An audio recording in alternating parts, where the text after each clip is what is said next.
Welcome to Old Testament in a Year. Day 121. 1 Samuel 4. And Samuel's words went out to all the people of Israel. At that time, Israel was at war with the Philistines. The Israelite army was camped near Ebenezer, and the Philistines were at Aphek. The Philistines attacked and defeated the army of Israel, killing 4,000 men. After the battle was over, the troops retreated to their camp, and the elders of Israel asked, "Why did the Lord allow us to be defeated by the Philistines?" Then they said, "Let's bring the ark of the covenant of the Lord from Shiloh. If we carry it into battle with us, it will save us from our enemies." So they sent men to Shiloh to bring the ark of the covenant of the Lord of heaven's armies, who is enthroned between the cherubim. Hophni and Phinehas, the sons of Eli, were also there with the ark of the covenant of God. When all the Israelites saw the ark of the covenant of the Lord coming into the camp, their shout of joy was so loud it made the ground shake. "What's going on?" the Philistines asked. "What's all the shouting about in the Hebrew camp?" When they were told it was because the ark of the Lord had arrived, they panicked. "The gods have come into their camp," they cried. "This is a disaster. We have never had to face anything like this before. Help! Who can save us from these mighty gods of Israel? They are the same gods who destroyed the Egyptians with plagues when Israel was in the wilderness. Fight as never before, Philistines. If you don't, we will become the Hebrew slaves, just as they have been ours. Stand up like men and fight." So the Philistines fought desperately, and Israel was defeated again. The slaughter was great. 30,000 Israelite soldiers died that day. The survivors turned and fled to their tents. The ark of God was captured, and Hophni and Phinehas, the two sons of Eli, were killed.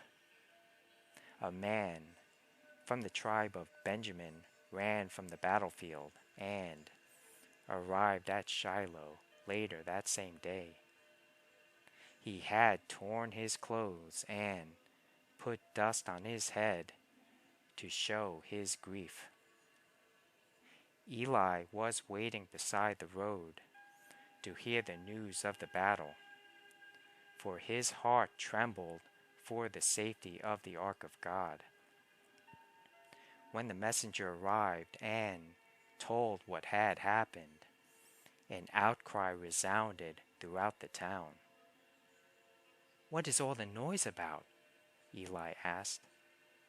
The messenger rushed over to Eli, who was 98 years old and blind. He said to Eli, "I have just come from the battlefield. I was there this very day." "What happened, my son?" Eli demanded. "Israel has been defeated by the Philistines," the messenger replied. "The people have been slaughtered, and your two sons, Hophni and Phinehas, were also killed, and the ark of God has been captured." When the messenger mentioned what had happened to the ark of God, Eli fell backward from his seat beside the gate. He broke his neck and died, for he was old and overweight. He had been Israel's judge for 40 years. Eli's daughter-in-law, the wife of Phinehas, was pregnant and near her time of delivery. When she heard that the ark of God had been captured and that her father-in-law and husband were dead, she went into labor and gave birth. She died in childbirth, but before she passed away, the midwives tried to encourage her. "Don't be afraid," they said. "You have a baby boy." But she did not answer or pay attention to them. She named the child Ichabod, which means, "Where is the glory?" For she said, "Israel's glory is gone." She named him this because the ark of God had been captured, and because her father-in-law and husband were dead. Then she said, "The glory has departed from Israel, for the ark of God has been captured." 1 Samuel 5.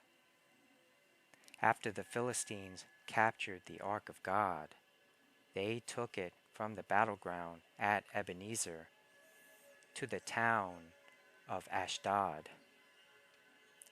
They carried the ark of God into the temple of Dagon and placed it beside an idol of Dagon.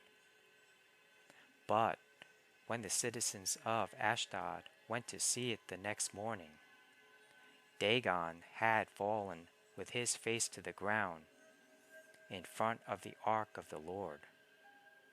So they took Dagon and put him in his place again.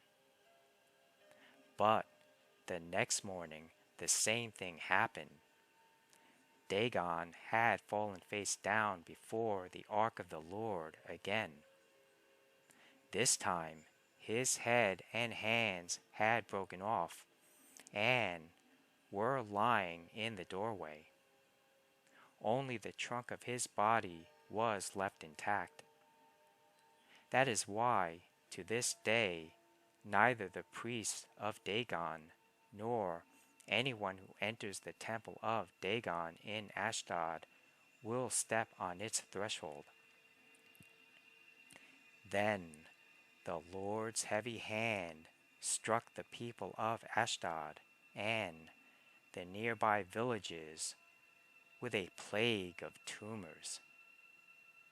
When the people realized what was happening, they cried out, "We can't keep the ark of the God of Israel here any longer.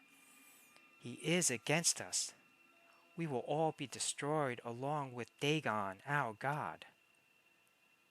So they called together the rulers of the Philistine towns and asked, "What should we do with the ark of the God of Israel?"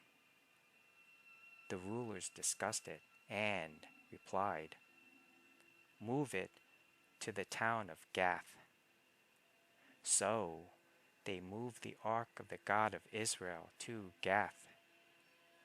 But when the ark arrived at Gath, the Lord's heavy hand fell on its men, young and old. He struck them with a plague of tumors, and there was a great panic. So they sent the ark of God to the town of Ekron. But when the people of Ekron saw it coming, they cried out, "They are bringing the ark of the God of Israel here to kill us too." The people summoned the Philistine rulers again and begged them, "Please send the ark of the God of Israel back to its own country, or it will kill us all. For the deadly plague from God had already begun, and great fear was sweeping across the town. Those who didn't die were afflicted with tumors, and the cry from the town rose to heaven.